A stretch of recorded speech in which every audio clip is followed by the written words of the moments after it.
stationed on the DMZ, between an Indian River and the DMZ. There were no civilians. This was 2 years after the war ended when I got there. I was attached to the headquarters company of the 1st Cavalry Division. There were 6 Americans, 6 Koreans. We lived together, we slept together, we ate together. We all had special jobs. One of my special jobs was clearing minefields because there were a lot of minefields left over after the war. We only had electric a few hours a day. We didn't have running water. We did have a church. It was the only permanent building. It was a fieldstone building. The people were friendly. Of course, they had just gone through this traumatic war experiences. Everybody had lost family members. There were a lot of orphans. And the Americans took well with the orphans. We all tried to help take care of these kids by bringing them food, bringing them candy. It was a Buddhist expression that they used constantly that truly changed my life. The fowl in the coop has plenty to eat, but will soon be but food himself. No one feeds the wild crane, but the heavens and earth are his. That had a great impact on my life. I think about that constantly. We were all excited about coming back to the United States. It didn't hit me until I might get emotional. Until we crossed under the Golden State Bridge and I realized I was home, I stood at attention.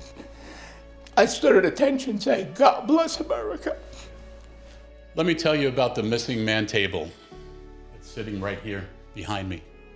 It's also known as the falling soldier table. And it represents servicemen and women who were killed in action, are missing, or are prisoners of war. And everything that's on the table has a meaning to all of us. It gives us the feelings and it's symbolic of who they are, reminds us about all of them. First thing is the white tablecloth. And the white tablecloth represents the purity of their service. When they went into battle, they went in with the honor of our country, representing all of us. The red rose is really important because it represents our feeling of loss for them. It also represents the family of those that are left behind. And remember, they were killed in action, or missing, or prisoners of war.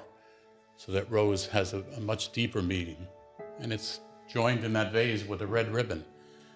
And the red ribbon symbolizes the feelings that the families have and the hope that the family has that someday they'll be able to have them return and have the peace of knowing that they've come home to rest.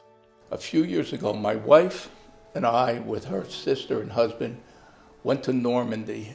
And at night, as the sun was going down, we were in the American Normandy cemetery, overlooking the beaches of Normandy and Omaha. And there were 2 flags that were playing taps as they lowered the 2 flags. And I did become emotional. And I turned around, and so was everybody else. I just wish all Americans could see those 9,000 graves of American young kids that gave their lives up to win the war. The lemon sits there in a dish. It's to remind us of the bitterness of what happened to them and the bitter feelings that all of us have, knowing the sacrifice that they've given up, and maybe more importantly, in some cases, not knowing what happened. The salt represents the tears that we have and reminds us that those tears may one day go away because they will return.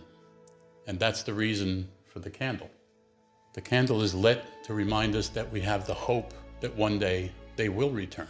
And the families of those that were fallen or missing or prisoners of war, whether they come back dead or alive, will have the peace of knowing what happened.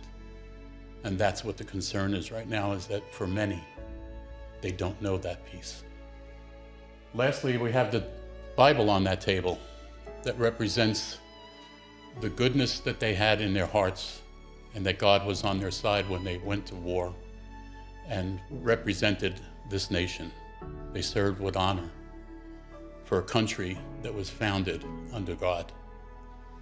The glass on the table is inverted, and that's because they won't have the chance to join in a toast. This evening, or anytime. And it reminds us that they're not here to enjoy that. And the last thing is that empty seat. Remind us that they're not here and will not be seated with us at the table. And that's the story of the Missing Man table.